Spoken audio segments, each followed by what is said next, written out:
Thank you, Madam Chair, and thank you for holding this hearing today. Dr. Warburton, I would like to start with you. Can you provide just specifics on how the grant program that allowed allied health worker, Health Workforce Diversity Act would further benefit American Indians and Alaskan Natives communities?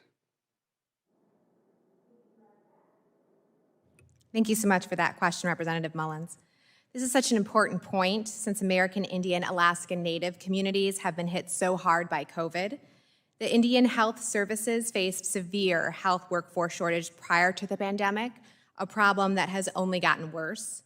This legislation would provide an opportunity for Northeastern State University, where 20% of its student body is American Indian, Alaskan Native, to apply for grant funding to support efforts to recruit more individuals from the community into all of the higher education programs for all of the professions in this bill.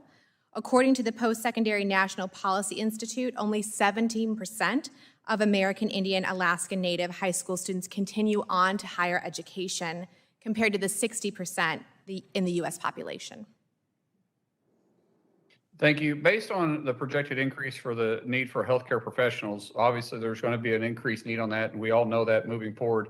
How important is it to understand the underrepresented individuals that we need to recruit, and then how do we retain those?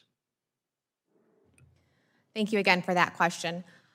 Recruitment and retention is really synonymous, and so the best thing for us to do is to be able to support individuals by affinity groups, academic counseling, tutoring, and pipeline programs. So when you start talking about recruiting those individuals, is there a program that we have put out there yet that we're thinking about a tool to help recruit them? I know, for instance, Oklahoma State University, they have paired with Cherokee Nation to have a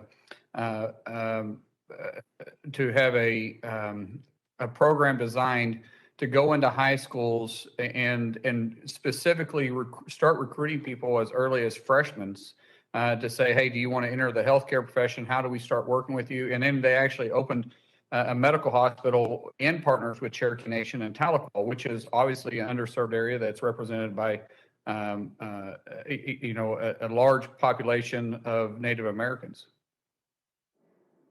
So I think that's an excellent point, and agreed that recruitment begins really in middle school. This program would allow individuals to see themselves in those professions already. Financial implications can seem insurmountable, so what this program would do is really come alongside individuals and give them a pipeline for financial support, which we know is often the biggest barrier to academic achievement. Well, thank you for that. In closing, Madam Chair, I'd like to echo the concerns of many of my colleagues have said regarding the Biden administration's vaccine mandates. As this committee knows, and as you know, all the last year through the beginning of the pandemic, my son was in a clinic for traumatic brain injuries. And the individuals that worked with him every day, they showed up understanding the protocols that they had to follow, understanding the work that needed to be done with individuals that had to have rehab to be able to continue to function on their daily life. And they did it in a safe manner. We've had a workforce that we depended on with our frontline healthcare workers that we depended on every day, that we cheered them and we thanked them for what they were doing. And they were good enough to take care of it in the heart of the pandemic. Why are we forcing these individuals now that worked all last year without a mandate or without a vaccine? Now we're saying that wasn't good enough.